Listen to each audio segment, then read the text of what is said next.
क्या इंडिया के Su-30 MKI fighter jet एक डड फाइटर जेट है? हम ये क्वेश्चन क्यों रेज कर रहे हैं, इसको समझने के लिए आपको इस वीडियो को लास्ट तक देखना पड़ेगा। और उससे पहले रिक्वेस्ट है कि आप हमारे चैनल को सब्सक्राइब कीजिए। देखिए, सब्सक्राइब करने पर आपको कोई भी पैसा नहीं देना है, हमारी हेल्प होगी और अच्छे कंटेंट को बनाने में हमारी जो है काफ़ी बड़ी हेल्प होने वाली है। इसलिए प्लीज़ हमारे चैनल को सब्सक्राइब कीजिए।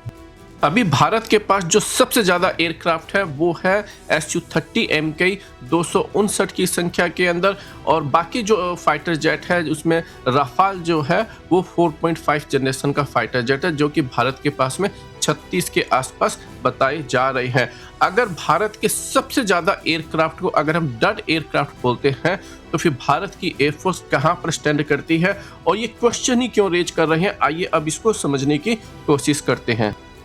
Su-30 MKI एक सुपरसोनिक स्पीड से फ्लाई करता है। ये एयर सुपीरियरिटी फाइटर जेट है, एक हैवी फाइटर जेट की कैटेगरी में ये आता है और अपने साथ मिसाइलों का एक तरीके से भंडार अपने साथ लेकर चलता है और वर्ल्ड का बेस्ट फाइटर जेट है डॉग फाइट के अंदर। और फिर भी जो है हम ये क्वेश्चन रेज कर रहे हैं कि क्या ये एक डड फाइटर जेट है क्या? आइए इस वीडियो को देखते रहिए।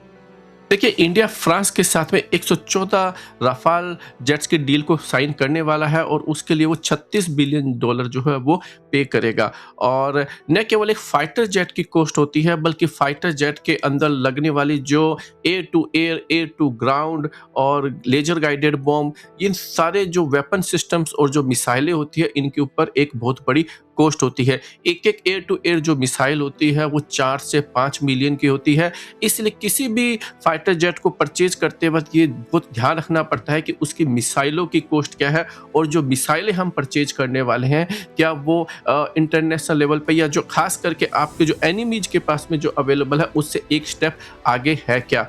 और राफाल डील में हमें ये देखने को मिल रहा है कि इंडिया लगातार जो है फ्रांस से ये डिमांड कर रहा है कि उसको आगे जाकर जो है अपनी खुद की रेडार जो है भारत इंटीग्रेट कर पाए, उसके सोर्स कोड का एक्सेस चाहिए और जिससे कि भारत उसके ऊपर अपने जो अस्त्रा मिसाइलें, रुद्रम, ब्रह्मोस जैसी मिसाइलों को जो है और फ्यूचर के अंदर भी जो मिसाइलें या वेपन्स जो बनने वाले हैं उस पर इंटीग्रेट कर पाए। तो इससे एक बात ये पता चलती है कि भारत जो है शायद अपने जो वेपन सिस्टम्स पर इस पे काफ़ी ट्रस्ट कर रहा है और इसीलिए जो है राफाल से ये डिमांड कर रहा है।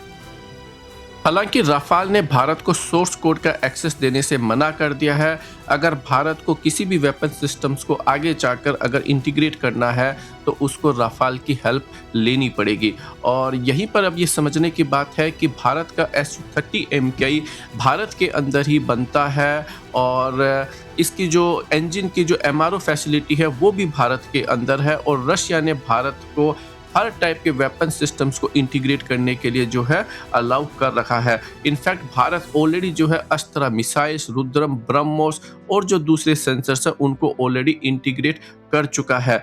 तो क्वेश्चन ये आता है कि अगर भारत के ये जो वेपन सिस्टम्स अगर इतने अच्छे हैं कि आप इनको राफाल जैसे एक्सपेंसिव फाइटर जेट को परचेज करके उसके ऊपर अगर इंटीग्रेट करना चाहते हैं instead of buying the Rafale weapons, तो फिर आप Su-30 MKI की ऑर्डर क्यों नहीं दे देते हैं? हम जानते हैं कि भारत के पास में ऑलरेडी 259 की संख्या में है, लेकिन साथ में ये भी नहीं भूलना चाहिए कि और जो 250 के आसपास फाइटर जेट जो है टेक्निकली रिटायरमेंट स्टेज के ऊपर खड़े हुए हैं और भारत की जो स्क्वाड्रन की जो नीड है वो 42 स्क्वाड्रन से भी टेक्निकली ज़्यादा है। और इसलिए ये समझ से परे है कि भारत एडिशनल Su-30 MKI के ऑर्डर क्यों नहीं दे रहा है।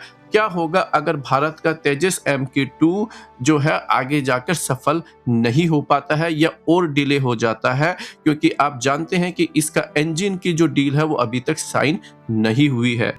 अब काफ़ी सारे लोग इस बात के ऊपर डिबेट करते हैं कि Su-30 MKI एक बड़ा हैवी फाइटर जेट है और इसलिए रेडार के ऊपर इसका RC सेक्शन बहुत बड़ा है, इसलिए इसको आसानी से रेडार पर देखा जा सकता है और इसलिए इसको शूट करना आसान होता है। लेकिन राफाल 4.5 जनरेशन का फाइटर जेट है, ये स्टील्थ नहीं है और इसलिए इसका आरसीएस सेक्शन Su-30 MKI जितना बड़ा नहीं, लेकिन फिर भी जो है इसको आसानी से देखा जा सकता है।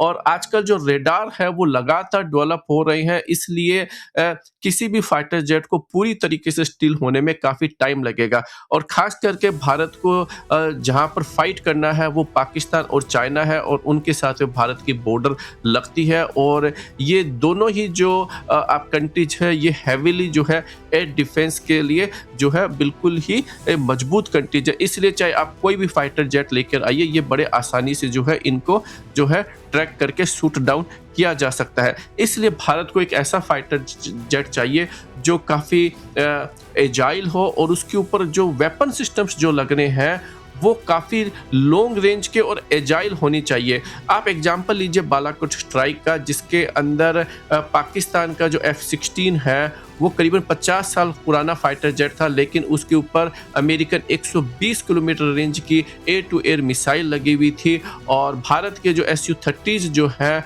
उनके ऊपर केवल 80 किलोमीटर की रेंज की मिसाइल लगी हुई थी। इसलिए भारत के जो Su-30s जो MKI है उनको एक डिस्टेंस बनाकर रखनी पड़ी F-16 के मुकाबले में, क्योंकि F-16 जो है उसकी मिसाइलों की रेंज ज़्यादा थी। तो इसलिए भारत जो है उसको एक ऐसा वेपन सिस्टम चाहिए जिसके अंदर जो है मिसाइलों की रेंज जो है आपके जो दुश्मन के पास जो मिसाइलें हैं उससे ज़्यादा हो।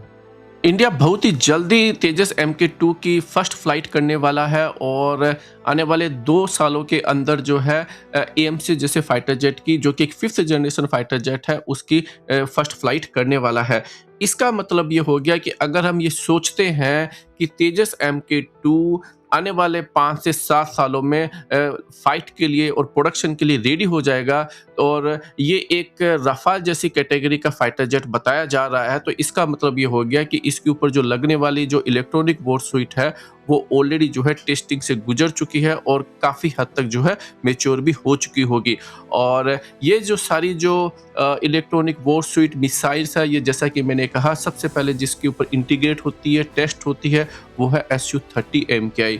अगर भारत एडिशनल Su-30 MKI के ऑर्डर प्लेस नहीं कर रहा है तो फिर ये लगता है कि भारत के जो ये इलेक्ट्रॉनिक वॉर सूट है या फिर जो दूसरी मिसाइलें हैं, क्या ये फ़िलहाल जो भी अवेलेबल है, क्या ये राफाल जैसे फाइटर जेट का मुकाबला नहीं कर सकती है क्या? और इसीलिए भारत जो है एडिशनल Su-30 MKI के ऑर्डर नहीं दे रहा है। तो ये आने वाले जो 2 फाइटर जेट है वो कितने सफल होंगे उनके ऊपर भी क्वेश्चन रेज करता है। आज के इस वीडियो में इतना ही। आप बताइए आप इस पूरे मामले में क्या सोचते हैं? अपनी ओपिनियन कमेंट सेक्शन में ज़रूर बताइए। हमारी